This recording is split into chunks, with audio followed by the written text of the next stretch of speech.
Chers frères et sœurs, bien-aimés dans le Seigneur, après de longs mois d'interruption liés à la pandémie, nous revenons timidement et pauvrement dans ces cycles au foyer de charité de Trott et nous voulons rendre grâce au Seigneur pour sa divine bonté qu'il nous manifeste au cours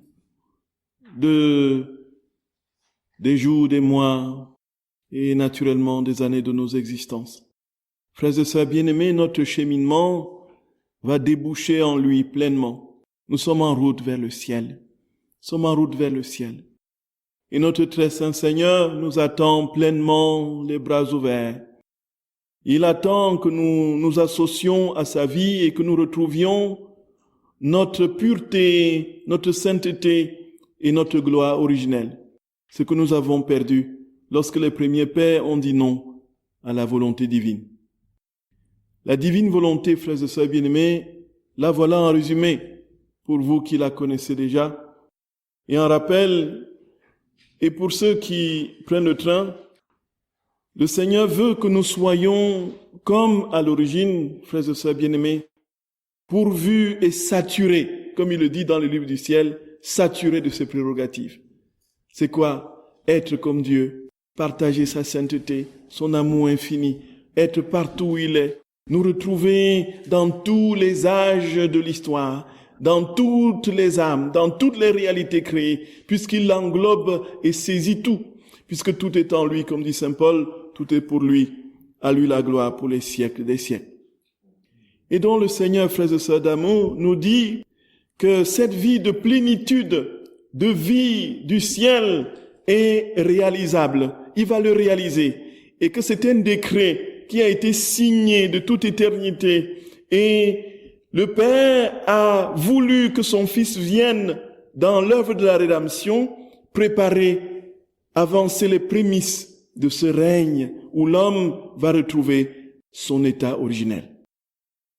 De sorte, frères et sœurs bien-aimés, que Jésus dit que la prière du Notre Père que nous récitons sur des âges et des générations verra sa réalisation de manière immanquable, de manière infaillible. Et donc, si nous disons que ton règne vienne, que ta volonté soit faite sur la terre comme au ciel, ce que c'est une prière enseignée par Jésus, et Jésus dit qu'il ne peut pas enseigner une prière tant qu'il n'a pas déjà reçu l'exaucement de son Père. En fait, la prière que nous formulons dans le Notre Père, en demandant que son règne advienne, que sa volonté soit faite sur la terre comme au ciel, est déjà exaucée. Quoi que nous fassions, ça va se réaliser. Quoi que nous fassions, ça va se réaliser. Ça veut dire que nous allons vivre le ciel sur la terre. C'est ça, la divine volonté, frères et sœurs bien-aimés. Nous allons vivre le ciel. Est-ce que nous serons encore là? Je n'en sais rien. Mais le Seigneur dit que ce sera le cas. Nous allons vivre le ciel sur la terre. Et c'est justement quand nous disons que ta volonté soit faite sur la terre comme au ciel, la volonté divine, c'est quoi, frères et sœurs d'amour? La volonté divine, c'est l'unique volonté des trois personnes de la Trinité. Et cette unique volonté qui structure la Trinité, et ce qui le constitue même, c'est sa substance, c'est sa plénitude.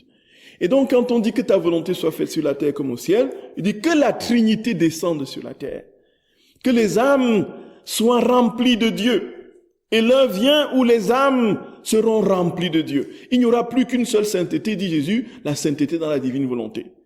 Les autres saintetés qui sont parcellaires et morcelées, vont être pulvérisées par la sainteté dans la divine volonté. Ça veut dire quoi? Ça veut dire que l'air de paix, la Pentecôte nouvelle, prophétisée par beaucoup de saints, Jean-Paul II, par Marthe Robin, par beaucoup d'autres saints, frères et sœurs bien-aimés, cet air adviendra où nous serons dans une paix profonde parce que les consciences seront réconciliées avec le Créateur.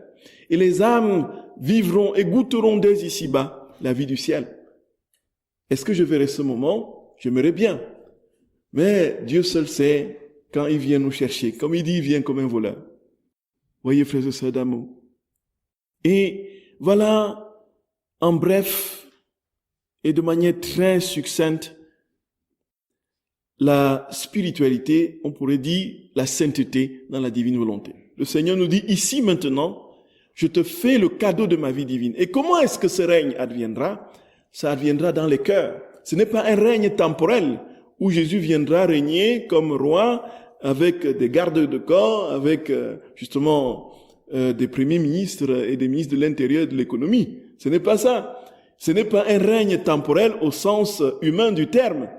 C'est un règne de Dieu dans les âmes, où les âmes auront atteint un degré de communion avec Dieu tel que, frères et sœurs d'amour, il n'y aura plus de différence entre la présence immanente de Dieu et les âmes dans leur réalité concrète. C'est-à-dire qu'il y aura comme une sorte de transformation des âmes en Dieu. Les âmes porteront Dieu, n'est-ce pas, en eux. Nous serons des petits Jésus ambulants.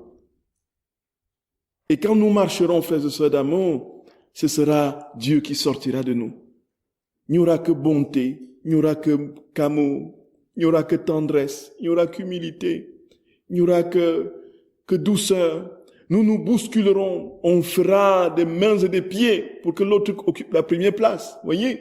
Et quand l'autre ne sera pas premier, on sera pas content, voyez. On sera fâché, voyez. Tout sera inversé, voyez. Les passions vont prendre toute la place des vertus. C'est-à-dire que nous travaillerons durement, non pas pour gagner notre vie, mais pour gagner la vie des autres. Voyez? Voyez? Pour que les autres soient heureux. Nous laisserons la première place aux autres. Nous, voyez, nous inviterons, voyez, tout le malheureux, on dit, Jésus dit, frères et sœurs bien-aimés, c'est Isaïe au chapitre 11. Il n'y aura plus de mal sur la terre pendant un temps. Et Jésus dit que cette vie dans la divine volonté, c'est dans les âmes. Le royaume de Dieu est en nous. Le royaume de Dieu est dans les âmes. Jésus viendra prendre forme de créature de manière substantielle. Frères et sœurs d'amour, voilà en bref et en résumé. Et comment acquérir ce cadeau de la vie divine qui nous donne déjà dès ici maintenant? C'est d'ouvrir notre cœur, notre âme et désirer de la manière la plus ardente qui soit. Dis, Jésus, je t'en supplie, donne-moi le cadeau de ta vie. Donne-moi le cadeau de ta vie divine. Donne-la-moi, s'il te plaît, mon amour. Donne-la-moi, donne-la-moi, donne-la-moi. Et cette insistance dans la demande mobilise toutes nos facultés. Mobilise notre intelligence, mobilise notre cœur, mobilise notre mémoire, mobilise notre volonté. Les trois facultés de l'âme sont ainsi mises en branle, frères et sœurs d'amour. Et alors, Dieu nous donne une sainteté immédiate. Il nous donne la possibilité de vivre dans ces actes divins, de les poser. C'est parce que c'est lui qui les pose en nous. Et ces actes qu'il pose en nous retentissent, puisque ce sont des actes divins et éternels, retentissent sur tous les âges, puisqu'il n'y a pas d'espace et de temps en Dieu.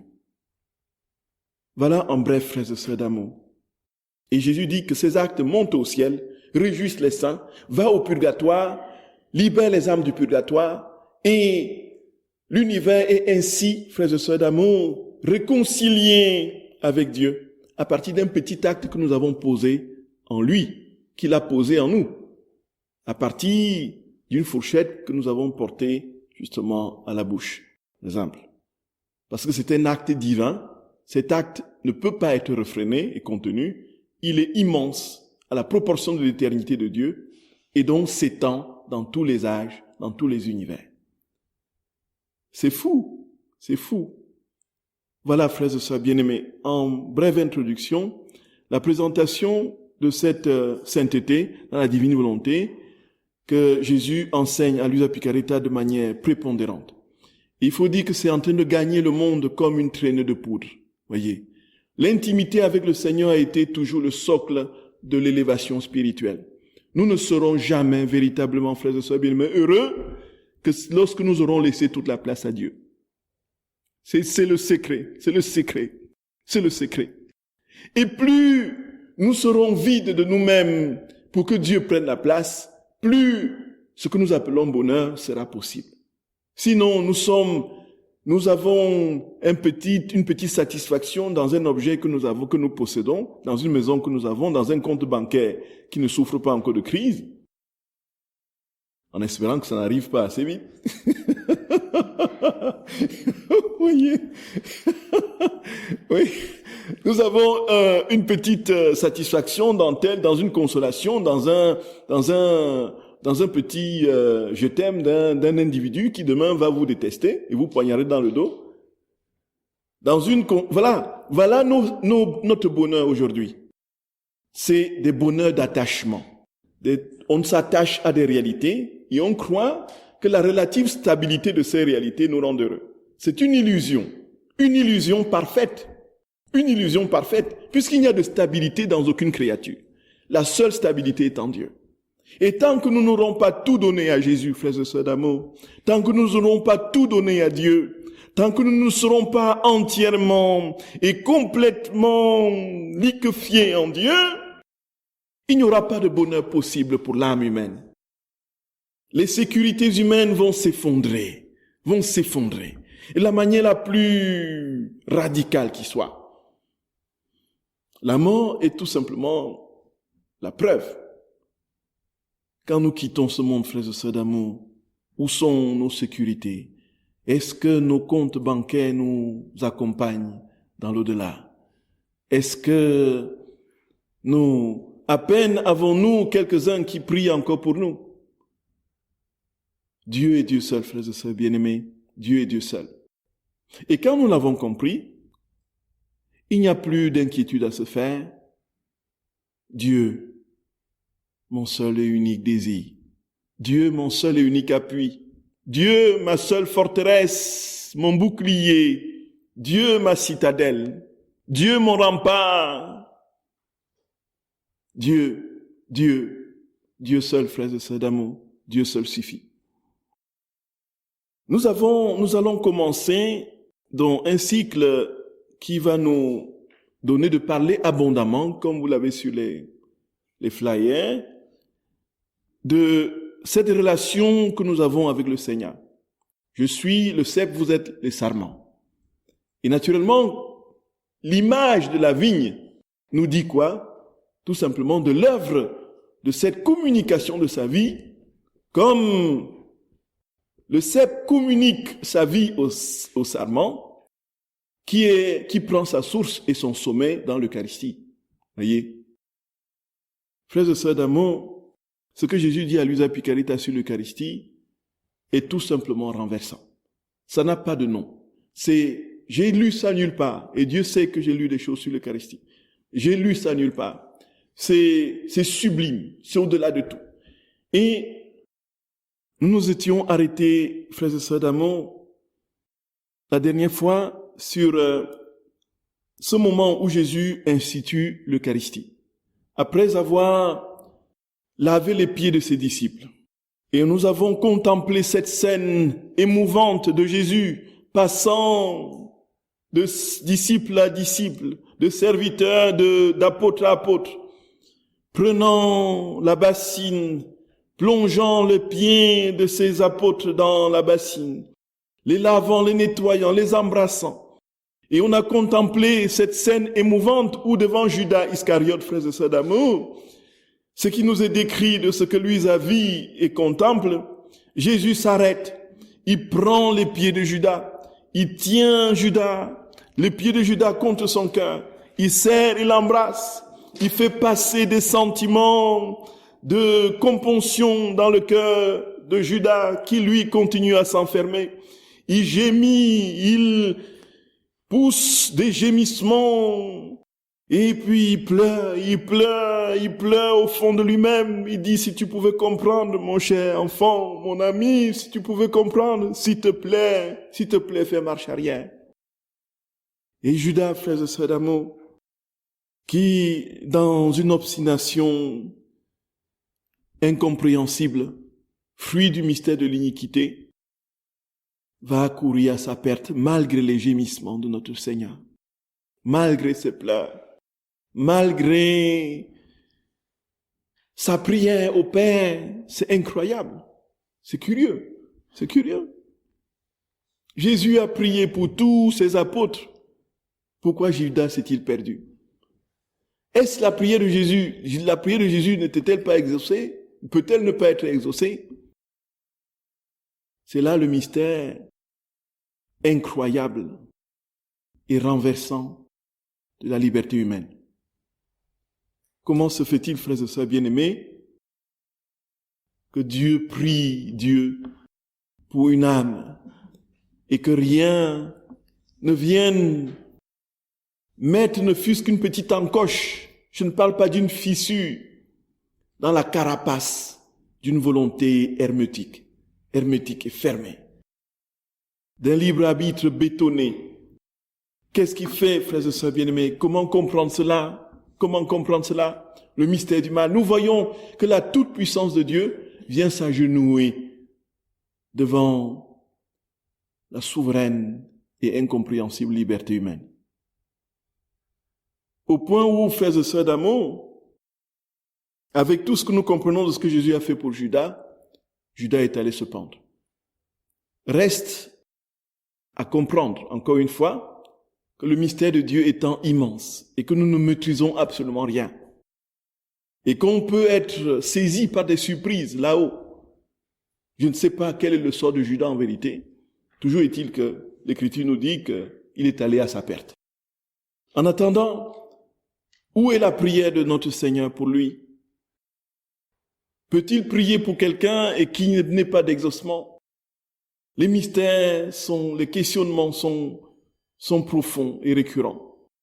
Toujours est-il, frères et sœurs d'amour, que nous, quant à nous, nous entrons dans la vérité de cet amour infini de Dieu qui vient s'agenouiller devant l'homme et qui dit à chacun: tu es précieux pour moi, mon enfant, tu es précieux pour moi. S'il te plaît, laisse-moi te laver les pieds, laisse-moi embrasser tes pieds, laisse-moi me mettre à genoux devant toi pour te montrer combien je veux t'élever à ma dimension. Voilà, frères et sœurs d'amour, voilà. Nous l'avons contemplé la dernière fois. Et nous avions commencé un peu, donc pour ce qui est de l'Eucharistie.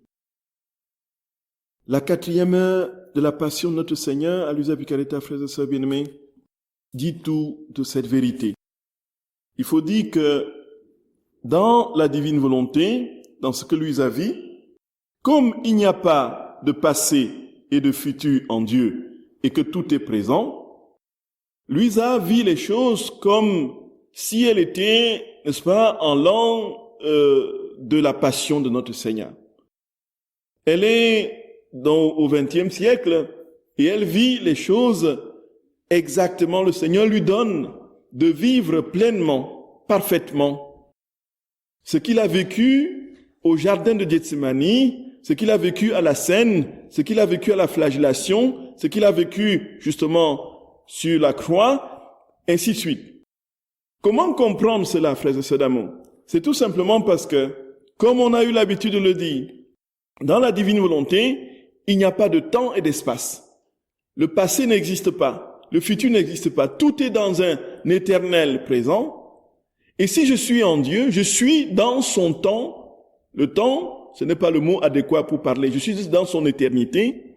Étant dans son éternité, je vis tout en lui de manière présente et continuelle. Donc je suis dans un continuel présent.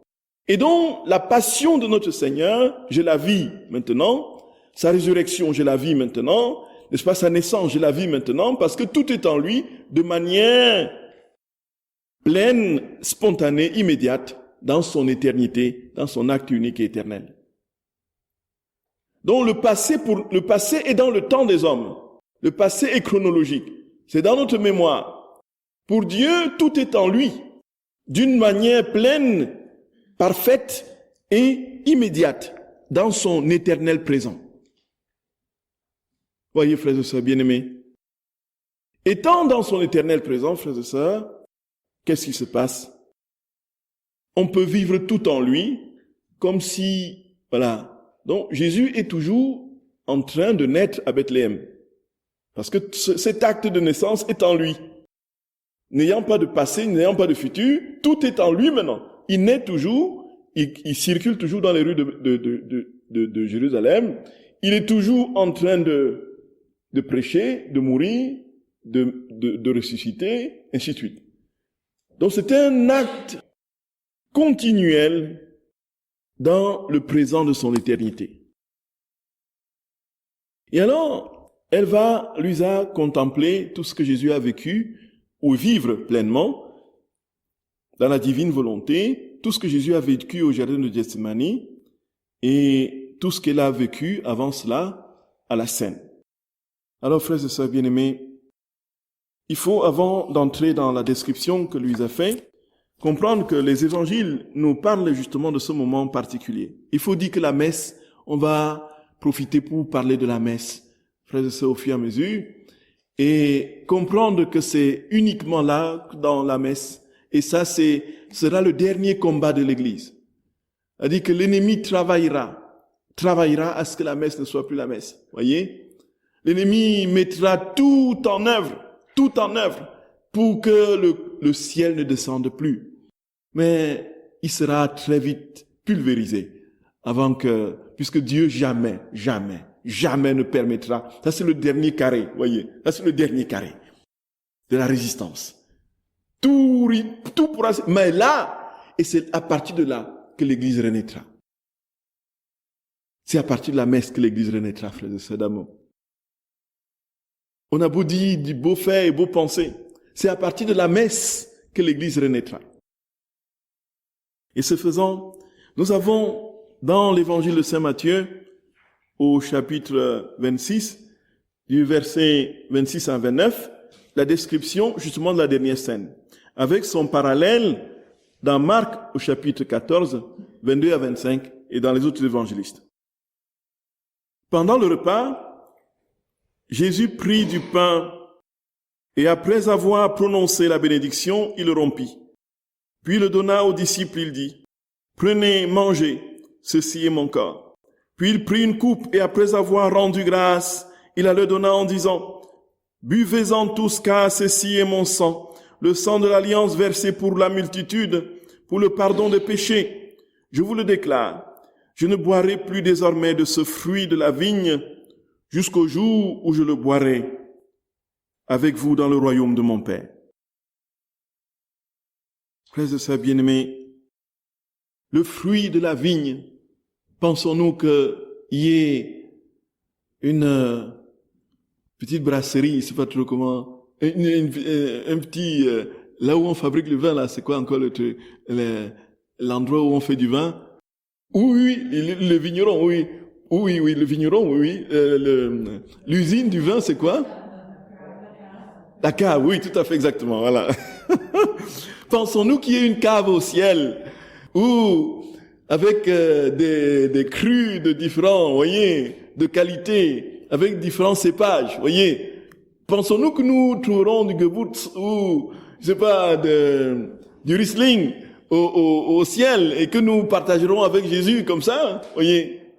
Il dit, je ne boirai plus de cette coupe jusqu'au jour où je le boirai avec vous dans le royaume de mon Père. Naturellement, on n'a pas, je ne sais pas quel saint s'occupe de la brasserie là-bas avec les verres pour servir ceux et trinquer. Je ne vois pas. Vous comprenez bien que quand Jésus dit que je boirai de cette coupe dans le royaume, on comprend bien qu'il s'agit d'un autre type de vin. Ce n'est pas le vin matériel. Ce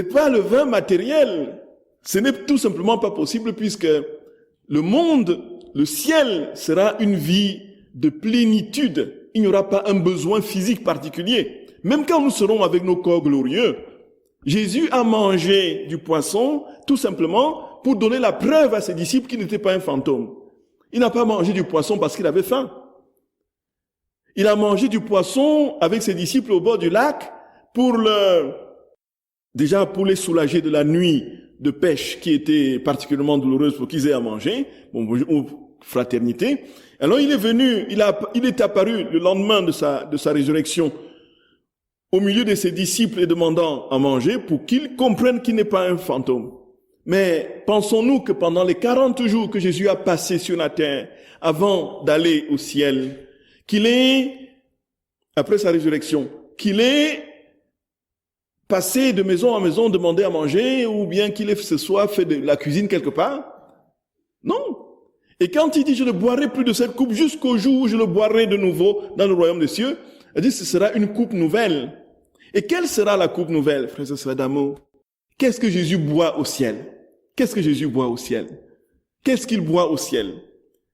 Il boit déjà la vie divine qui traverse les trois personnes. Il boit la vie, sa propre vie, la vie divine. Et ça, ce qu'on va voir, frères et sœurs d'amour, c'est immense, c'est immense, c'est immense, c'est immense, c'est immense. Jésus donne l'explication comment est-ce que le jour de la scène, il s'est communié lui-même. Il a pris, quand il s'est recréé dans l'hostie, il a pris l'hostie lui-même. Voyez? Donc, Dieu a mangé Dieu. Voyez?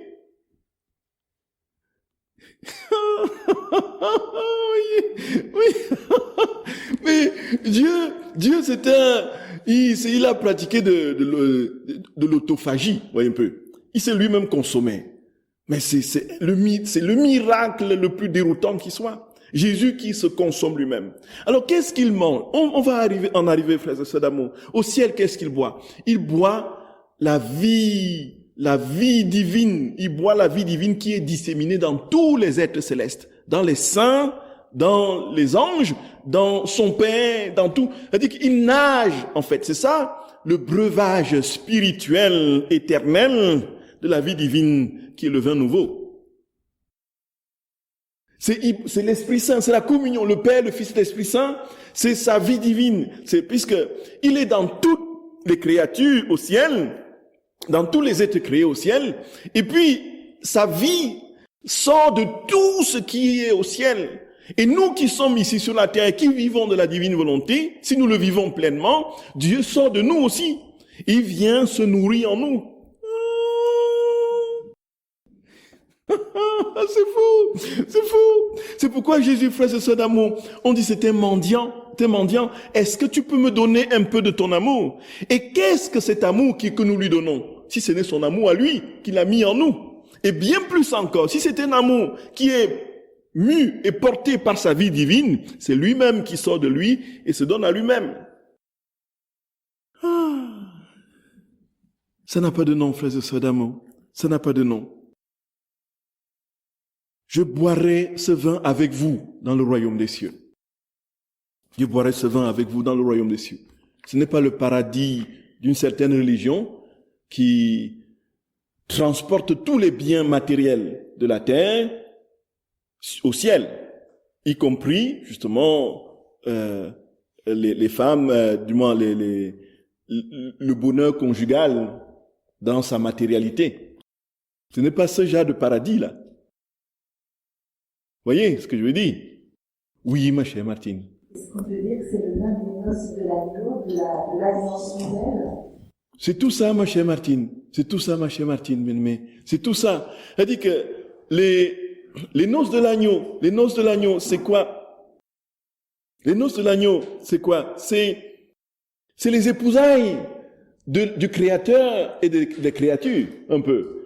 Et quand il donne sa vie comme dans une relation nuptiale, l'un ne s'appartient plus. Plus personne ne s'appartient dans une relation nuptiale, véritable. Vous êtes d'accord avec moi, frères et sœurs d'amour? L'arithmétique du mariage, c'est 1 plus 1 égale 1. Voyez? C'est ce que je répète tout le temps. Voyez, ça devient... Et quand je sors ça pour la première fois, quand les gens entendent ça pour la première fois, ils croient que c'est quelque chose qui vient de jaillir comme ça. Alors que c'est des trucs que je rabâche depuis des années. Voyez? Voyez? Non, ça veut dire quoi très concrètement? Ça veut dire que si Dieu nous épouse, si Dieu prend possession de tout notre être, il n'y a plus rien qui nous appartient, nous sommes tout à Dieu, et tous mes biens sont à lui, tous ses biens sont à moi. Nous ne formons plus qu'une seule et unique réalité, une seule et unique substance, et du coup, effectivement, ce que nous le partageons ensemble. Voyez? Et naturellement, sa vie devient ma vie devient la sienne. Et donc, le vin nouveau c'est donc cette vie pleine, divine, transformée, qui se donne à tous dans un unique amour. Voyez, frères et sœurs bien-aimés. Et quand Dieu veut nous aimer, quand Dieu nous dit de l'aimer, ce n'est pas pour que nous gardions une petite moitié pour nous. Non, non. Il dit dissous. Bon, c'est infuse-toi.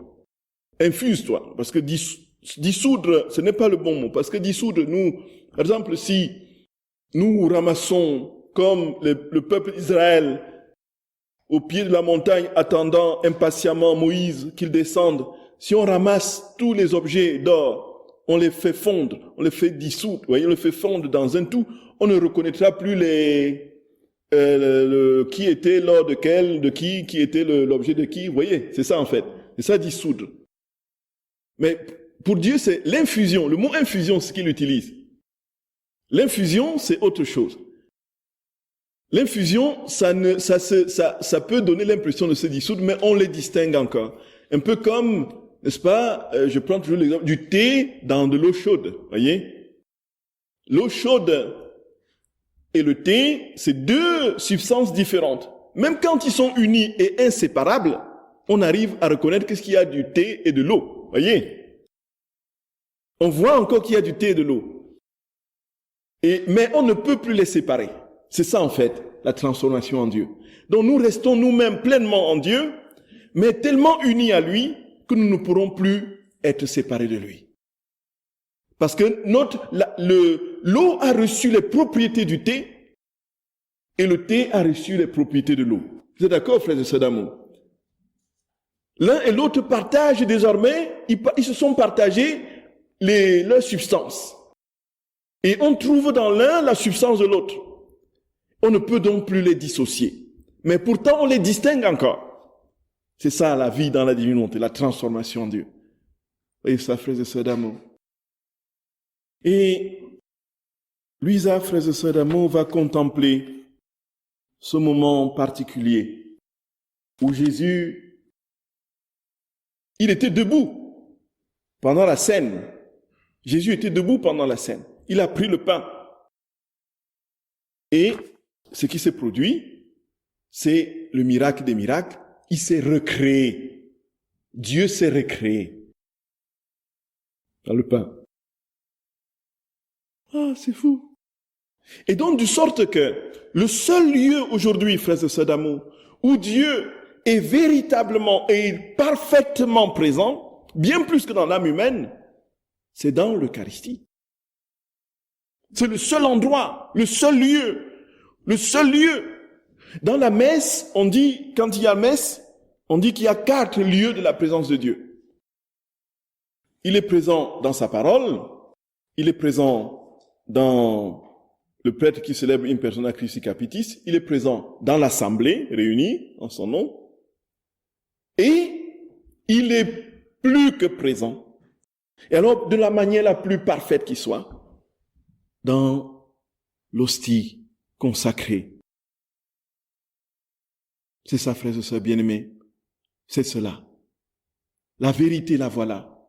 La vérité, la voilà.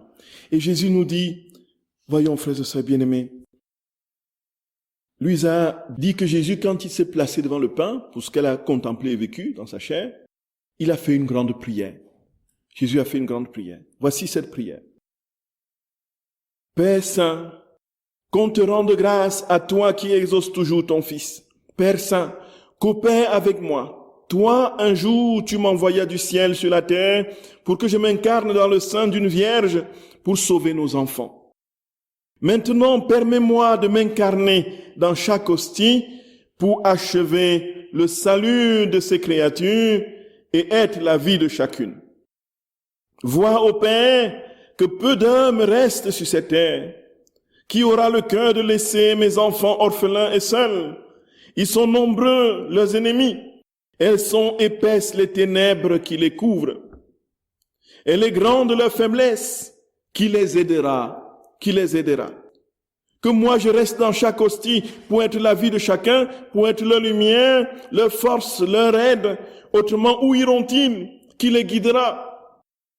Nos œuvres sont éternelles et mon amour est incommensurable. Je ne puis ni ne veux laisser mes enfants seuls. Et quand Jésus a fait cette prière, selon ce que lui a décrit, le Père s'est ému. Il est rentré dans une forte émotion divine, si tant est qu'on peut associer les deux mots.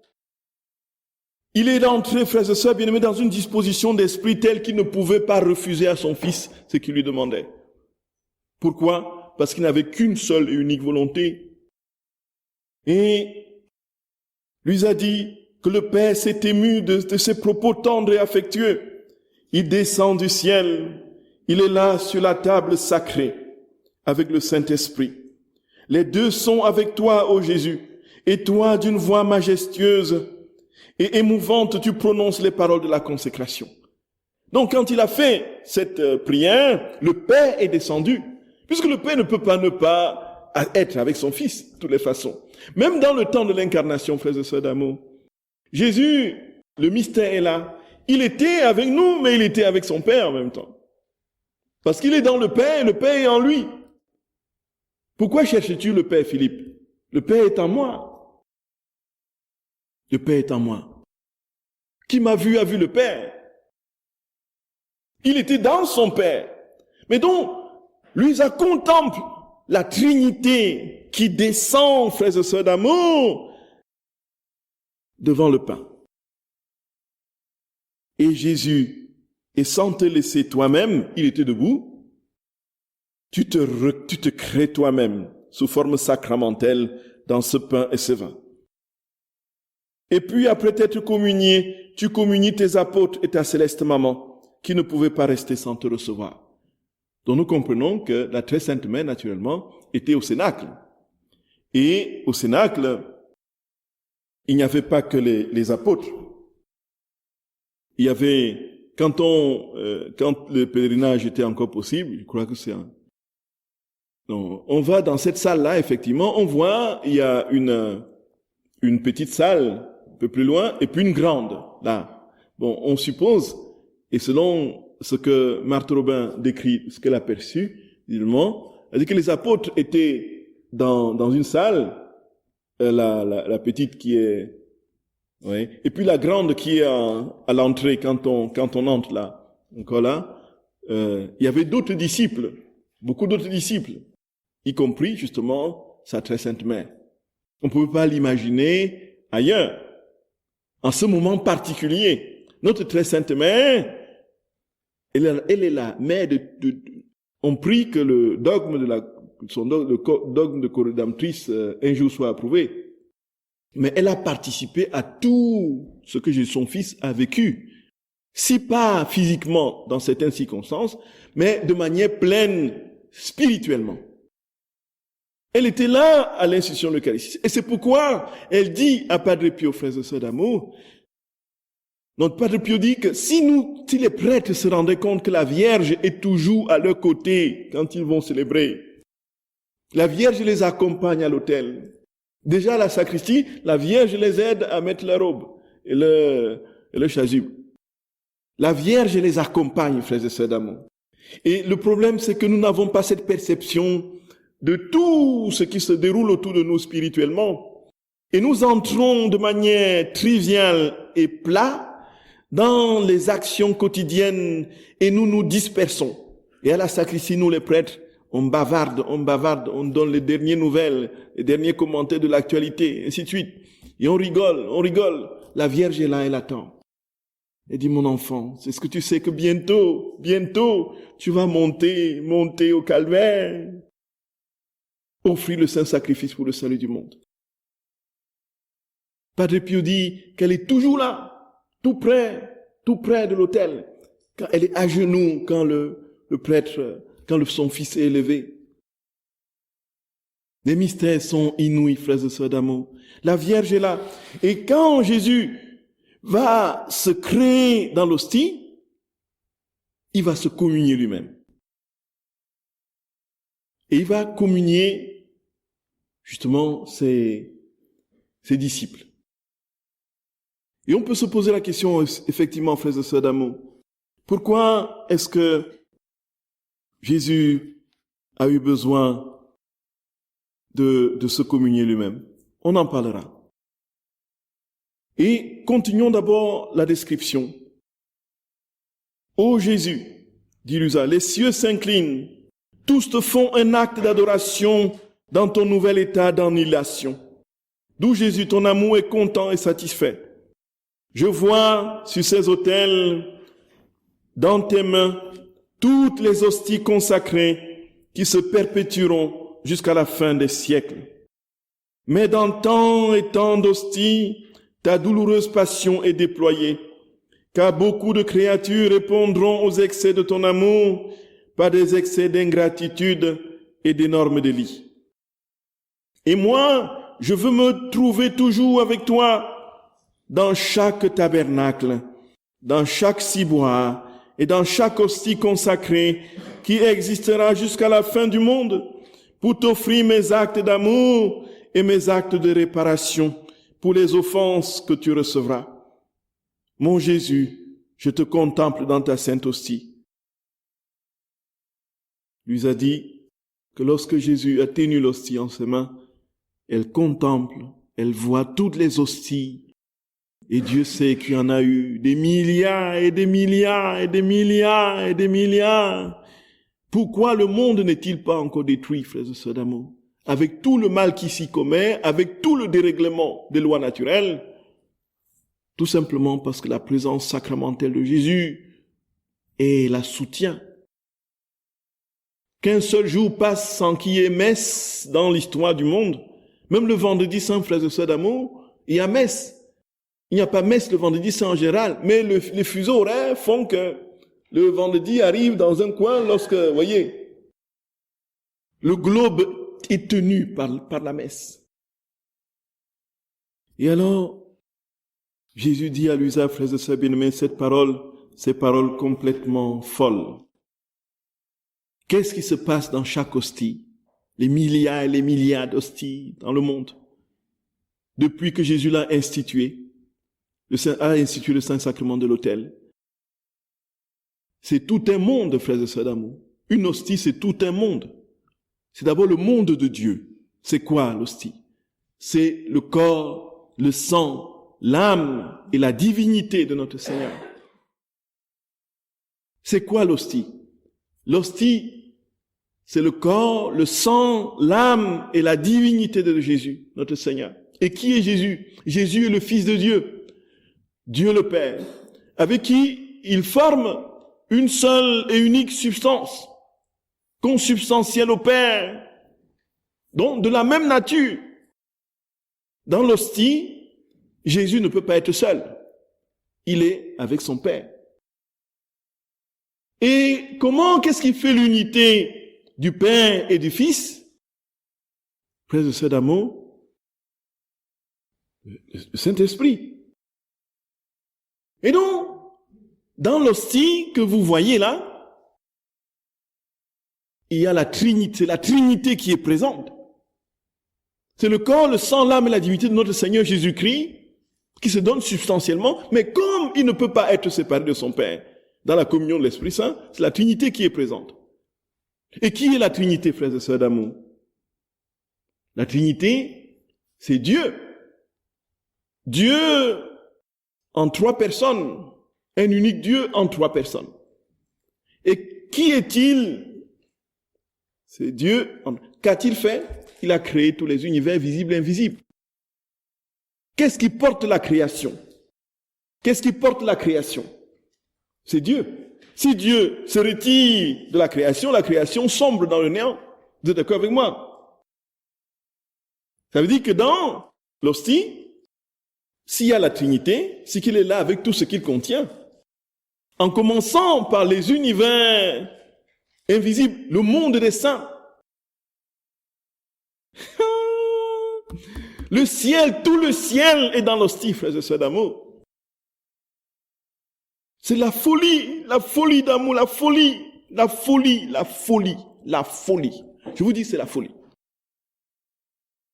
Tout le ciel est dans l'hostie.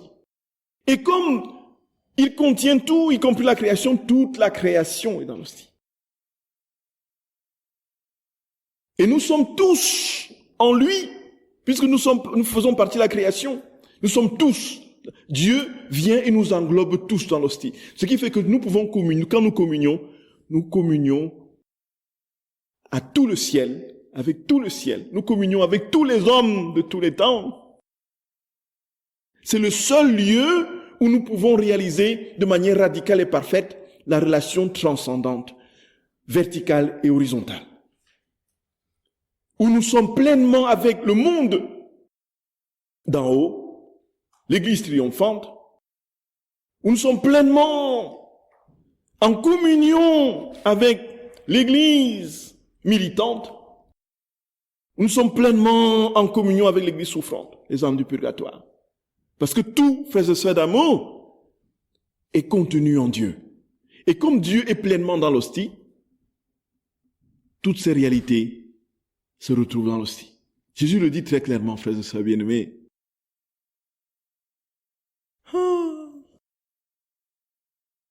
C'est le dernier combat, ce sera le dernier combat de l'ennemi. Éradiquer l'hostie. Mais il ne pourra pas, frères et sœurs d'amour, avant qu'il n'arrive à la fin de sa besogne, Dieu mettra un haut là. Dieu mettra un haut là. Frères et sœurs d'amour, frères et sœurs bien-aimés, notre problème comme catholiques, c'est que nous n'avons pas compris les mystères de notre foi. Nous n'avons pas compris du tout. Nous n'avons pas compris les mystères de notre foi, frères et sœurs d'amour. Si nous vivions ce que nous avons comme trésor dans l'Église, si nous le vivions pleinement, mais on ferait descendre le ciel sur la terre la minute d'après. On a d'autres trésors dans d'autres confessions chrétiennes, mais on n'a pas ça, on n'a pas ça, on n'a pas, les autres n'ont pas ça, n'ont pas l'hostie, n'ont pas le corps du Christ. Et nous sommes les derniers, parce que les autres confessions chrétiennes, eux, pour ce qu'ils croient, quand ils croient à la parole, à la puissance de la parole et à cette vie que la parole peut réaliser, mais ils se donnent à fond. Ils confessent leur foi, ils témoignent, ils évangélisent et tout.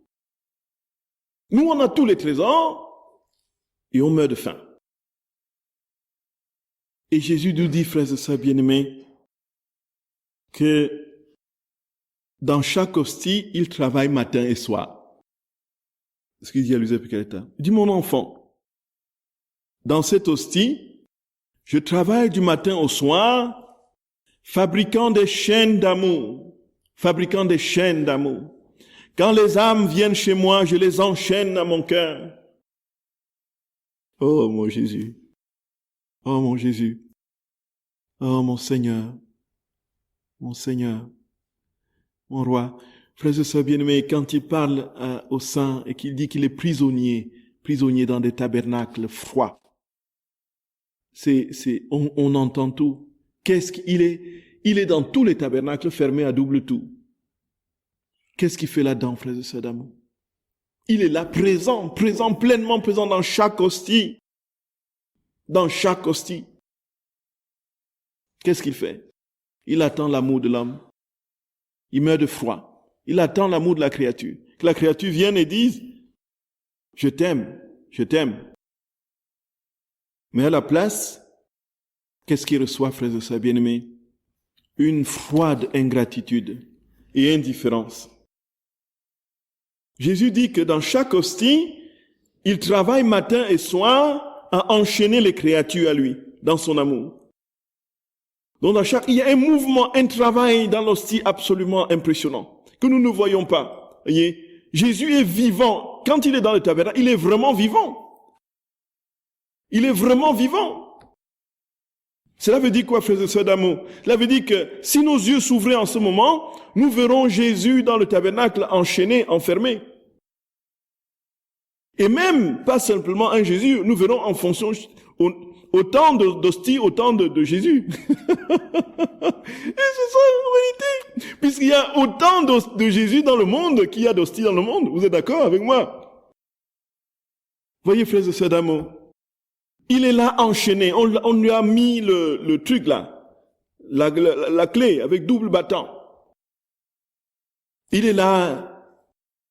il essaye de capter le cœur de l'homme. Il continue, il travaille jour et nuit, il dit Jésus. Mais sais-tu ce que plusieurs me font? Beaucoup, à coup d'effort, se dégagent et mettent mes chaînes d'amour en pièces. Comme ces chaînes sont liées à mon cœur, j'en suis torturé et je tombe dans le délit.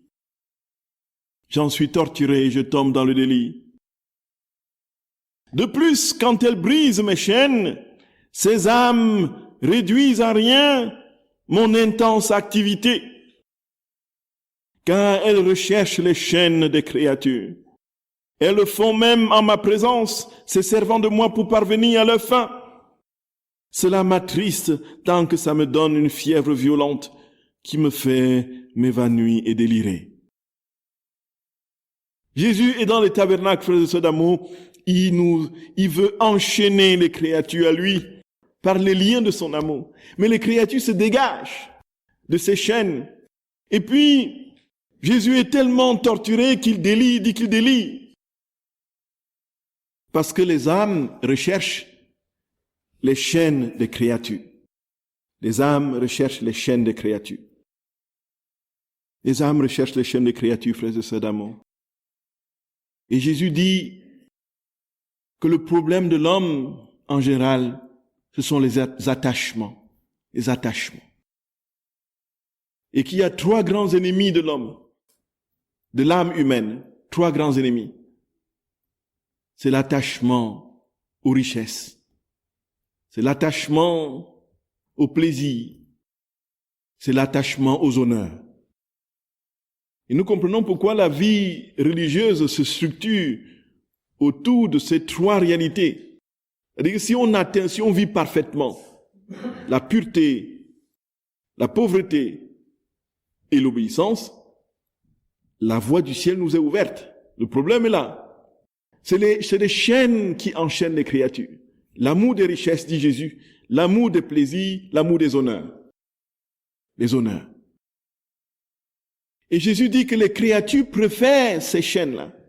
Tout simplement parce qu'il y a une petite exigence. Dans l'autre sens, si je dois m'attacher au Seigneur, il y a ces plaisirs progressivement qui vont être amortis. Et comme ces plaisirs, je me suis habitué à ces plaisirs, à ces attachements, il devient plus difficile et compliqué de tout quitter pour Dieu. Frères et sœurs bien-aimés, nous voyons que ça n'a pas de nom. Ça n'a pas de nom. Et tant que nous n'aurons pas compris que tout, absolument tout doit être donné à Dieu, tout, alors on dit bien tout, absolument tout, doit lui être donné, nous ne serons jamais pleinement heureux. Si Dieu ne remplit pas notre cœur à ras-bord, il n'y a pas de bonheur possible pour nous. Ce n'est pas possible, c'est pas possible. Et Saint Jean de la Croix, frères et sœurs bien-aimés, dans cette métaphore absolument sublime que vous connaissez, tant que le pigeon, n'est-ce pas, l'oiseau est retenu encore par un mince fil, quelle que soit sa minceur, le résultat est le même. Qu'il soit retenu par un mince fil ou par un câble, par un gros câble, le résultat est le même. C'est qu'il n'arrive pas, il ne peut pas voler. Il ne peut pas s'endre. Jusqu'à ce que le tout dernier petit fil soit coupé, c'est alors que nous serons capables de nous envoler dans le cœur de Dieu. Oui, frères et sœurs bien-aimés, c'est ainsi que les choses sont faites. Dieu te dit, je veux pas te donner mon bonheur à moitié. Je veux tout te donner, vraiment tout. Je veux que tu sois comme moi. Je veux que tu sois en moi comme moi. S'il te plaît, laisse-moi tout régenter. Donne-moi tout, s'il te plaît. Et puis, tu goûteras ce que c'est que le vrai bonheur, qui n'est autre chose que la vie de Dieu en nous. Créature. Voyez, frères et sœurs bien-aimés, ça n'a pas de nom. Ça n'a pas de nom. Ça n'a pas de nom. Ça n'a pas de nom. Ça n'a pas de nom. Oui, Seigneur, nous te rendons grâce et te bénissons pour tant d'amour, pour la joie que tu nous donnes dans la compréhension de ce mystère, de ton insondable et inimitable amour. Lorsque tu te crées dans les espèces sacramentelles pour nous donner la plénitude de la vie et la possibilité de goûter déjà le ciel ici-bas. Seigneur, merci de tout notre cœur, parce que tu es l'alpha et l'oméga, tu es celui qui couronne et commence toutes choses. Merci Seigneur, parce que tu as réalisé pour nous le plus grand miracle qui soit, nous communiquer ta vie dans les sacrements que nous recevons, au sacrement de l'autel. Nous voulons te supplier de nous accorder la grâce de comprendre la juste mesure de ce don et de nous libérer de tout ce qui nous empêche de l'accueillir. Prends possession de nos âmes, Seigneur. Prends possession de nos intelligences. Prends possession de notre volonté. Prends possession de notre mémoire. Viens, établis-toi en nous. Fais de nous un autre toi, Jésus. Accorde-nous de n'avoir qu'un seul désir, un seul désir, un seul désir, t'aimer et mourir par amour pour toi, Seigneur. Et donne-nous de quitter nos craintes, nos peurs, tout ce qui constitue encore nos sécurités humaines. Détache-nous de tout, Seigneur, et donne-nous ta vie. Donne-nous de contempler, Seigneur, dès ici-bas, si c'est ta volonté, ta gloire dans nos âmes. Nous voulons être comme des enfants dans tes bras, Jésus d'amour. Nous voulons être comme des enfants dans tes bras. Oui, prends-nous, serre-nous contre ton cœur et manifeste-nous ta tendresse divine. Aide-nous, t'en supplions, de tout notre cœur. Je vous salue Marie, pleine de grâce. Le Seigneur est avec vous. Vous êtes bénie entre toutes les femmes, et Jésus, le fruit de vos entrailles, est béni. Sainte Marie, Mère de Dieu, priez pour nous pauvres pécheurs, maintenant et à l'heure de notre mort. Amen. Au nom du Père et du Fils et du Saint-Esprit. Amen.